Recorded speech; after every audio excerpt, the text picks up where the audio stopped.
Hey folks, I'm Rob Drieslein, Managing Editor, President of the Outdoor News Publications with my longtime radio partner, Tim Lesmeister. I've done a lot of outdoor news radio and some other venues with Tim over the years. We thought it'd be fun to do kind of a rapid fire back and forth segment, talking about some hot issues, some hot outdoor topics, Minnesota and beyond.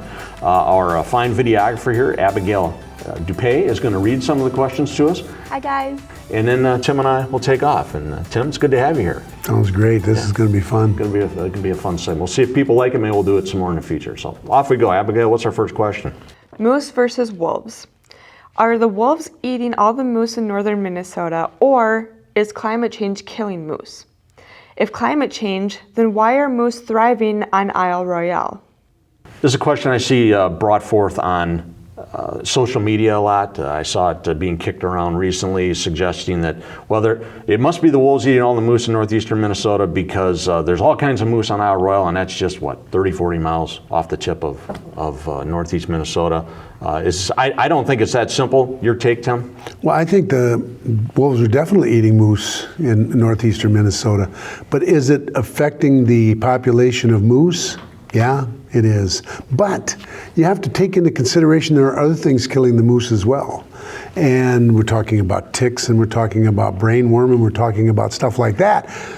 The wolves are definitely a factor, but if we have the proper habitat and we have a situation, as they do on Isle Royale, I mean, think of all the forage that they have on Isle Royale and no wolves to chase them down and eat them, then what you get is an overpopulation of moose. We need to bring in some wolves, take care of that, knock them down a little bit. I think maybe it would be nice if we could control the wolf population in the northeast quadrant of the state to a certain extent, knock that group down to a point where they're not affecting the moose so badly.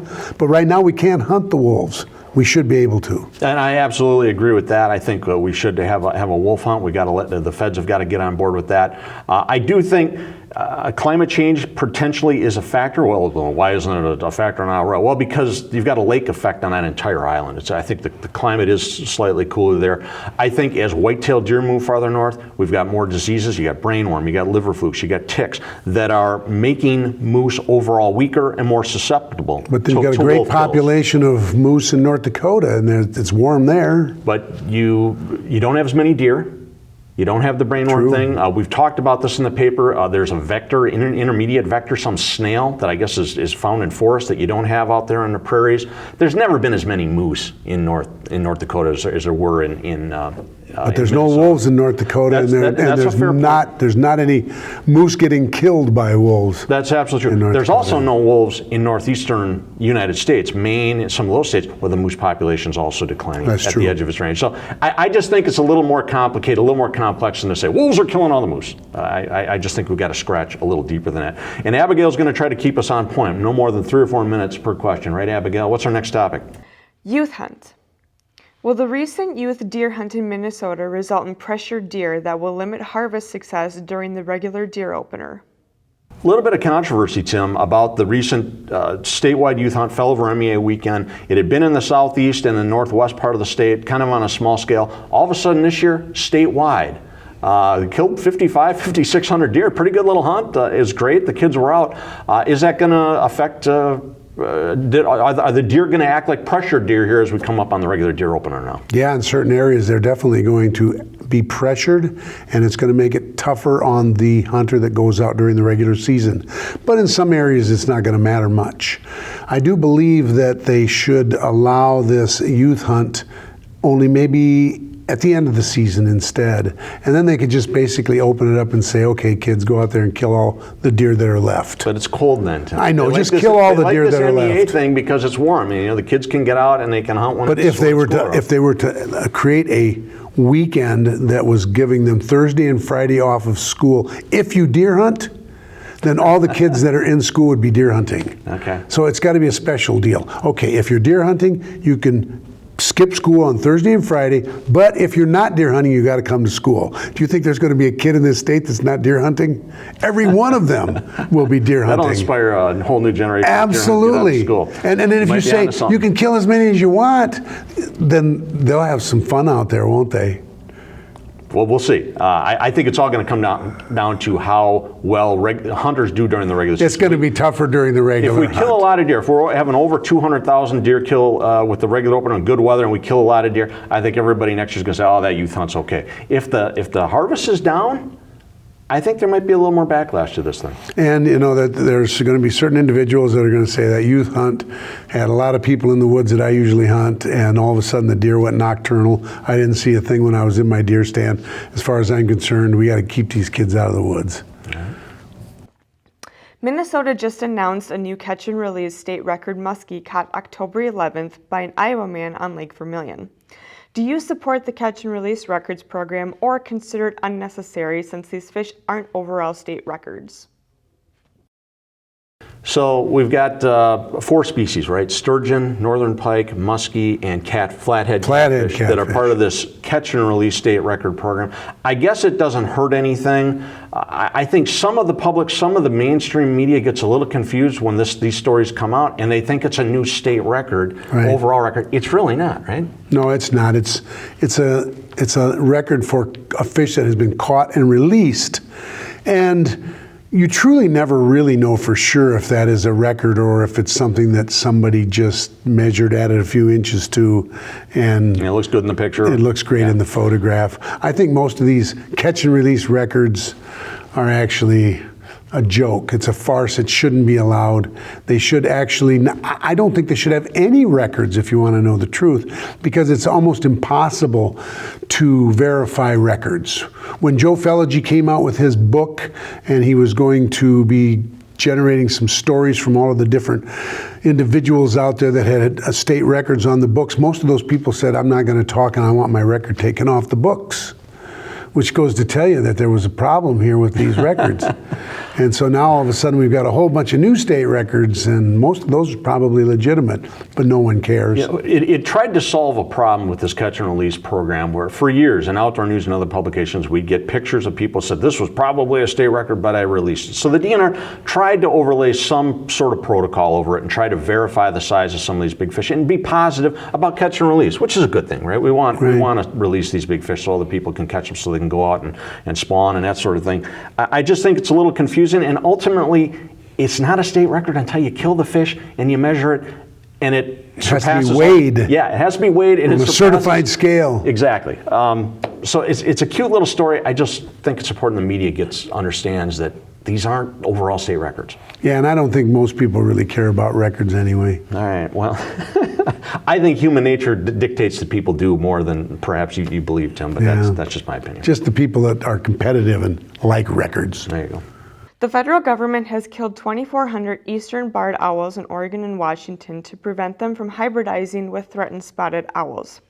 Is killing one species to save another distasteful to you, or do the ends justify the means? So the federal government's killing a bunch of eastern barred owls, which we've got around here in Minnesota. They've got that who hoots for you call, but they're moving farther west, and they're hybridizing with these spotted owls, which are borderline endangered, I believe, and they're killing them to try to prevent that from happening. The question is it okay to kill one species to save another? I don't have a problem with it.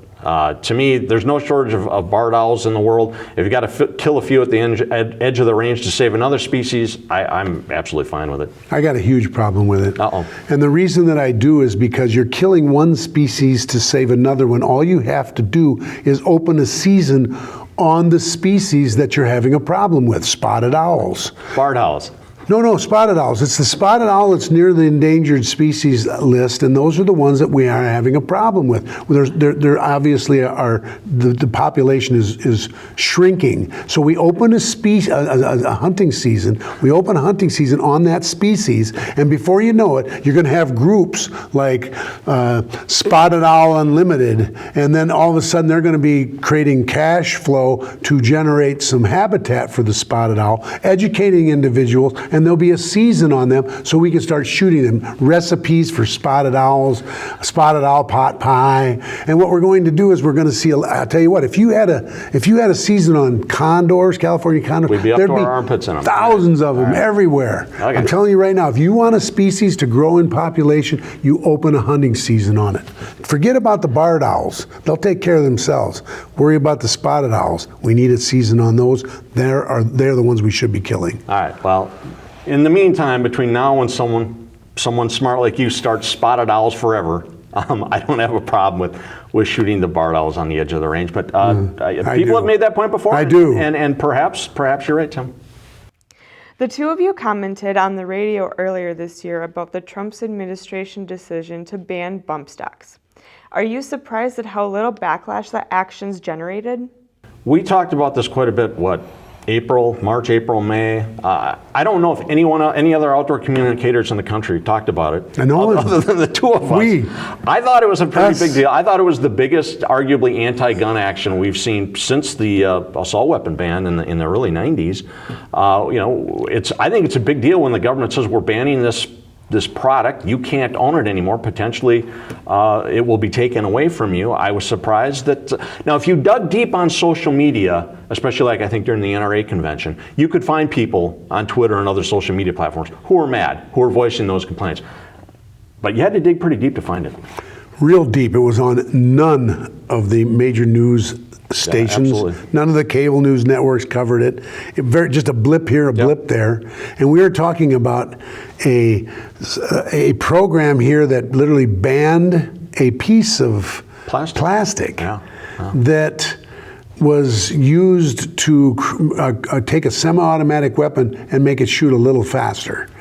Now, maybe in some cases, if you were really good at it, it would shoot a lot faster. Yeah, no, we've argued about this. I've seen videos of guys that, it looked like a machine gun. But it never really turned it into an automatic weapon. To do that, you would have had to literally re-establish the entire mechanism so that when you pull the trigger and hold the trigger, it would actually just keep firing. But practically, this was shooting almost as fast. But it was still a semi-automatic weapon, which is legal. And so they took something that was legal and made it illegal, and no one even cared. It was just amazing. I saw some good reporting. I think the New York Times, Washington Post had some good in-depth reporting news on it that was running on page A5 of the Star Tribune. It was not front page stuff. There were some lawsuits. Gun Owners of America, some other gun groups did file suit against it. I think the Supreme Court may have even ruled down one of those, or some appellate court or something. But I am surprised how little backlash there was to this from the outdoor media. And again, I don't think that they didn't do a buyback program on these. They just said you have to destroy them. And these things weren't cheap, $500, right? I doubt if even two got destroyed. Yeah, they're all still sitting. They're all still sitting in people's gun safes, and no one cares. I think you're right. Yeah. The DNR tagged and re-released a silver carp to betray the location of other Asian carp.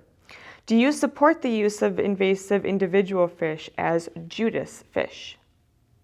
And I think the point here is the DNR ultimately is they're putting a transmitter in an exotic species and then releasing that exotic species. Now, I think, as we've used this phrase earlier, the ends justify the means, because what happens is that fish goes and betrays the location of other silver carp, then they go in with nets and they scoop them out, and they're trying to do that before these species reach critical mass in the state. I think the ends do justify the means. In this particular case, I'll agree with you, because if you've seen the silver carp on these rivers where they have established critical mass, it's ugly. It is River. Very ugly. I mean, you can't literally run your boat down that river without wearing a motorcycle helmet with a face mask on it. There are people that have been knocked unconscious. There are people that have been cut open with these things. I mean, it's incredible. You can't use a personal watercraft on any of these bodies of water anymore because they'll kill you. There's a great video out there. You got to check it out. This guy's in a suit that he put on with spikes that come off it, and he's carrying a sword. Like a samurai sword. And he's whacking them. literally chopping these carp up as they come out of the water, and they're sticking to his helmet and sticking to his body. It's just crazy. Well, and beyond the fact that they're obnoxious to people and they can jump in boats and hit people, is they're terrible for fish habitat. If these things get established in the St. Croix or the Minnesota or the upper reaches of the Mississippi River, it's going to be bad news for fishing. Then you can't eat them. If you could eat them, then I guess it wouldn't be any big deal, because everybody'd be out there catching them and frying them up. But they're not a walleye, they're a carp. I like this. I think it's kind of a sneaky technique to try to zone in and find these fish and kill them before they get established. I tip my hat to the DNR for doing this. It's a good idea. Yep. Rob's daughter often asks him, "Daddy, if you could only have the Beatles or Prince, who would you keep?" Kind of a music question for us here. I know, we're both musicians. Yeah, well, you are. I tinker around a little bit. Yeah, my daughter, she listens to a lot of music with me in the car, and she likes to ask questions like this. And what's your take on it? Well, you know, it's interesting because if I tell people that aren't from Minnesota that I am from Minnesota, they'll apologize because they don't have any Prince on their playlist. They'll be like, oh, you're from Minnesota? I'm sorry, I don't have Prince on my playlist. I wish I'd have known you were coming. I would have put Purple Rain and When Doves Cry on there, but I'm sorry. They think that everybody from Minnesota must be a huge Prince fan, but you know, I guess I'm kind of more of I don't listen to classic rock either. I'm more of an Americana guy. Yeah, that's a popular form right now. So yeah, I'll be honest with you, Prince, the Beatles, I probably wouldn't pick either. It's a tough call for me. You know, the Prince catalog is huge. It is huge. I mean, and the number of hits the guy had. Right. You know, everyone thinks the Beatles, and of course the Beatles were massive, but you look at the number of hits he had over the years, it's vast. And I like to think that the Beatles were lightning in a bottle when you had two incredible musicians, young men, bump into each other at just the right age, and then they spent, 15 years pushing each other, trying to outdo the other one with incredible writing. And it was incredible. Can you imagine if Prince had found that doppelganger of him in Minneapolis in the mid-1970s, and how would he have been even more prolific if he'd have had that foil, that muse that John and Paul had? That's true.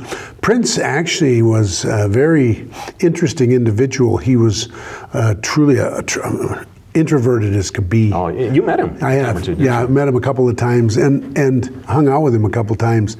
Hardly said 10 words. Yeah, I mean, he wasn't really not a very talker. But this was okay because I like to talk and I love to be around people that don't. You may have noticed. Because I like a good listener. I'm not the kind of guy that sits back and listens. I'm the storyteller in the group.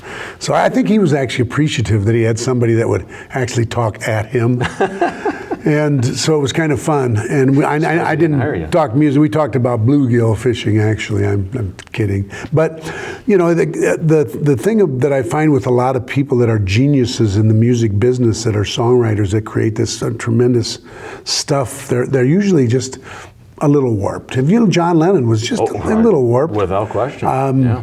I'll tell you, Paul McCartney seems like a pretty normal guy. I don't know how he ever actually was able to craft the stuff that he did, but some incredible songwriting from these individuals. If I had to give one of the two up, you put a gun in my hand and say you got to give one of the two up, I would give up the Beatles. And I'm crazy about John and Paul. John Lennon, I think had one of the most amazing lives in human history. All right, guys, we need to keep this thing going. So, Tim, a huge congratulations to you on your recent selection to the Little Falls-based Minnesota Fishing Hall of Fame. Are you humbled by this honor? No, I'm never humbled by anything. You know, I guess my wife says I can sometimes come off as being a little bit arrogant. And I always tell her, it's not a little bit arrogant. I'm probably really arrogant when it comes to situations like this because I worked my rear off all these years and I earned this thing. I'm teasing, I'm joking. Of course, I'm a bit humble, and I'm so pleased, and I'm so thankful to those people that voted me into the Hall of Fame. It's a true honor, and I'm just ecstatic. Well, we're very proud, Tim, with your affiliation with Outdoor News. You absolutely deserve it. You'll be inducted at the Northwest Sports Show. Northwest Sports Show. It's like the first weekend in April 2020. So we will be there, and we'll record that, and we'll look forward to sharing that with viewers and readers of the print version of Outdoor News. It's been an honor working with you all these years. We've had a great partnership on radio. It's fun to do an event like this, and I'm very, very happy that a partner and contemporary like you is being inducted. And I'm the least arrogant individual in the world. Seriously, but I am truly honored to be part of this program now. If you look at the individuals that are in this group, it's a small fraternity of people that really had an impact, true legends. Terry Zuma, Jim Peterson, Gary Roach, the Linder brothers. It's just a tremendous group. Yep. Well deserved. And going in with me this year, Steve Panaz and Chip Lear. Great class. Yeah. Two other people Real that pleased. have been great friends of Outdoor News over the years. I think we'll wrap it up. A little rapid fire with Tim and Rob. We mixed up, mostly talked outdoors, had a little fun with the music question there. Thank you, Abigail Dupay, who kept us on track. I would pick Prince over the Beatles, by the way, if I had Well, to. we'll see if people like this. Maybe we'll do it again. All right.